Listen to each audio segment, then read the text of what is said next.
اب پیش کرتے ہیں دوزخ کے حالات۔ بسم اللہ الرحمن الرحیم۔ خواتین و حضرات، السلام علیکم۔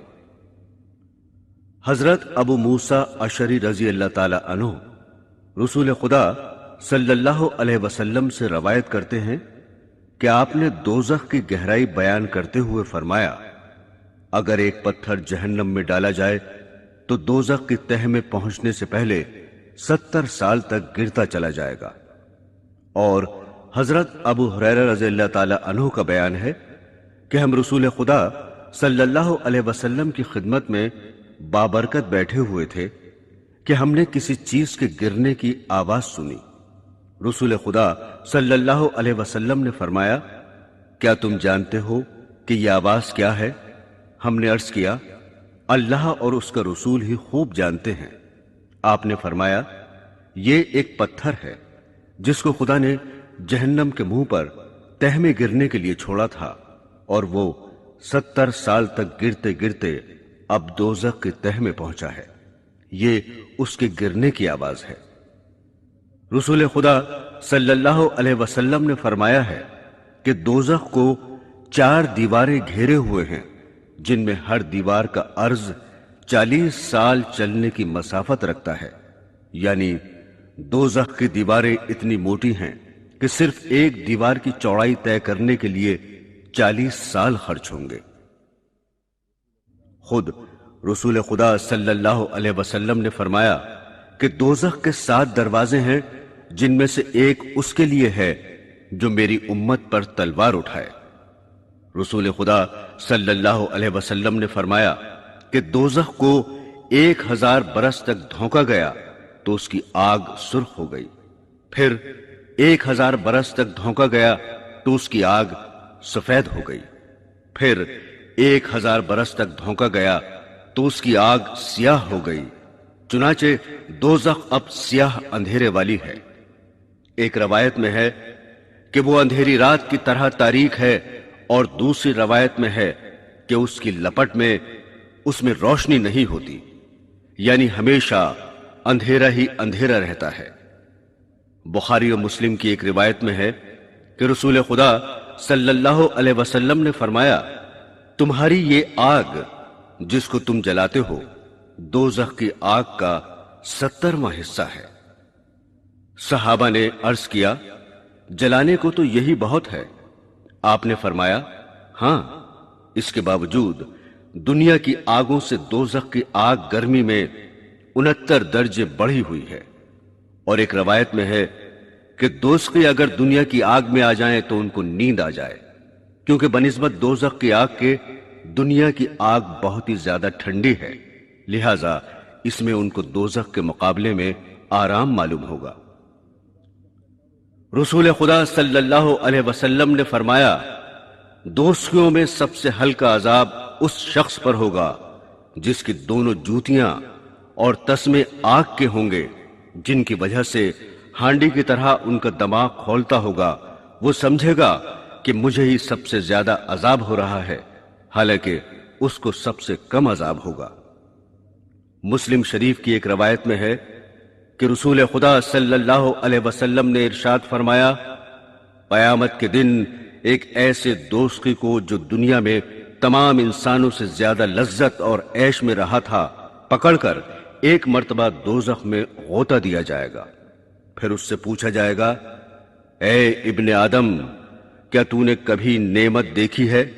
کیا کبھی تجھے آرام نصیب ہوا ہے؟ اس پر وہ کہے گا، خدا کی قسم اے رب، نہیں، میں نے کبھی آرام نہیں پایا۔ پھر فرمایا کہ قیامت کے دن ایک ایسے جنتی کو جو دنیا میں تمام انسانوں سے زیادہ مصیبت میں رہا تھا، اسے پکڑ کر جنت میں غوطہ دیا جائے گا۔ پھر اس سے پوچھا جائے گا، اے ابن آدم، کیا کبھی تو نے مصیبت دیکھی ہے؟ کیا کبھی تجھ پر سختی گزری ہے؟ وہ کہے گا، خدا کی قسم اے رب، مجھ پر کبھی سختی نہیں گزری اور میں نے کبھی مصیبت نہیں دیکھی۔ حضرات گرامی، رسول خدا صلی اللہ علیہ وسلم نے فرمایا، جب سخت گرمی ہو تو ظہر کی نماز دیر سے پڑھا کرو، کیونکہ گرمی کی سختی دوزخ کی تیزی کی وجہ سے ہوتی ہے۔ پھر فرمایا کہ دوزخ نے اپنے رب کی بارگاہ میں شکایت کی کہ میری تیزی بہت بڑھ گئی ہے، حتیٰ کہ میرے کچھ حصے دوسرے حصوں کو کھائے جاتے ہیں، لہذا مجھے اجازت دی جائے کہ کسی طرح اپنی گرمی ہلکی کروں۔ چنانچہ رب العالمین نے اس کو 2 مرتبہ سانس لینے کی اجازت دی، ایک سانس سردی کے موسم میں اور ایک گرمی کے موسم میں، لہذا گرمی جو تم محسوس کرتے ہو دوزخ کی لو کا اثر ہے جو سانس کے ساتھ باہر آتی ہے، اور سخت سردی جو محسوس کرتے ہو دوزخ کے سرد حصے کا اثر ہے۔ مسلم کی ایک روایت میں ہے کہ دوپہر کو روزانہ دوزخ دہکایا جاتا ہے۔ دوزخ کے سانس لینے سے گرمی بڑھ جانا تو سمجھ میں آتا ہے، لیکن سردی کا بڑھنا بظاہر سمجھ میں نہیں آتا۔ دراصل بات یہ ہے کہ گرمی میں دوزخ سانس باہر پھینکتی ہے، اور اس طرح دنیا میں گرمی بڑھ جاتی ہے، اور سردی میں سانس اندر لیتی ہے، اور اس طرح دنیا کی تمام گرمی کھینچ لیتی ہے۔ اس وجہ سے سردی بڑھ جاتی ہے۔ بعض علماء نے اس کی یہ تشریح کی ہے کہ دوزخ میں جلانے ہی کا عذاب نہیں ہے، بلکہ ٹھنڈک کا عذاب بھی ہے۔ قرآن حکیم فرماتا ہے، اے ایمان والو، اپنے آپ کو اور اپنے گھر والوں کو دوزخ کی آگ سے بچاؤ، جس کا ایندھن انسان اور پتھر ہے۔ پتھروں سے کیا مراد ہے؟ اس کے متعلق حضرت ابن مسعود رضی اللہ تعالی عنہ کا ارشاد ہے، پتھر جو دوزخ کا ایندھن ہے وہ گندک کے پتھر ہیں جو خدا نے قریب والے آسمان میں اس دن پیدا کیے تھے جس دن آسمان و زمین پیدا فرمائے تھے۔ پھر فرمایا یہ پتھر کفار کے عذاب کے لیے تیار فرمائے ہیں۔ ان پتھروں کے علاوہ مشرکین کی وہ مورتیاں بھی دوزخ میں ہوں گی جن کی وہ پوجا کیا کرتے تھے۔ چنانچہ سورہ انبیاء میں ہے، اے مشرکو، بے شک تم اور تمہارے وہ معبود جن کی خدا کے سوا پوجا کرتے ہو سب دوزخ میں جھونکے جاؤ گے اور تم سب اس میں داخل ہوگے۔ حضرات گرامی، دوزخ کے 7 طبقات اور 7 دروازے ہیں۔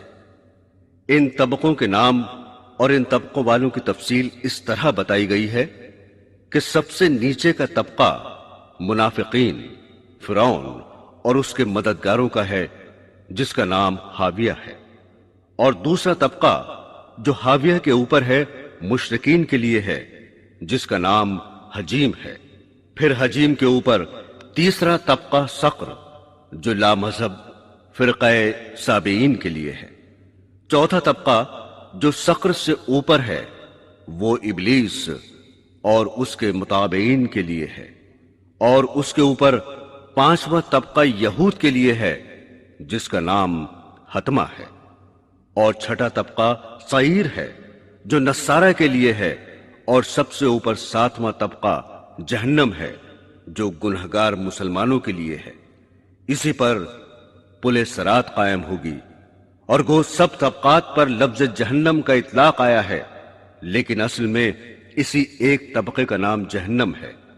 یہ بھی لکھا ہے کہ طبقات جہنم کے ہر دروازے سے دوسرے دروازے تک 700 برس کی مسافت ہے۔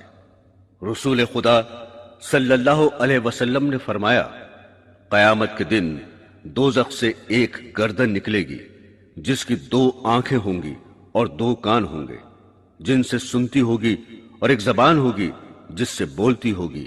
وہ کہے گی، میں 3 شخصوں پر مسلط کی گئی ہوں، ہر سرکش ضدی پر، ہر اس شخص پر جس نے اللہ کے ساتھ کوئی دوسرا معبود ٹھہرایا، اور تصویر بنانے والے پر۔ سورہ ملک میں ارشاد باری ہے، اور جو لوگ اپنے رب کا انکار کرتے ہیں ان کے لیے دوزخ کا عذاب ہے، اور وہ بری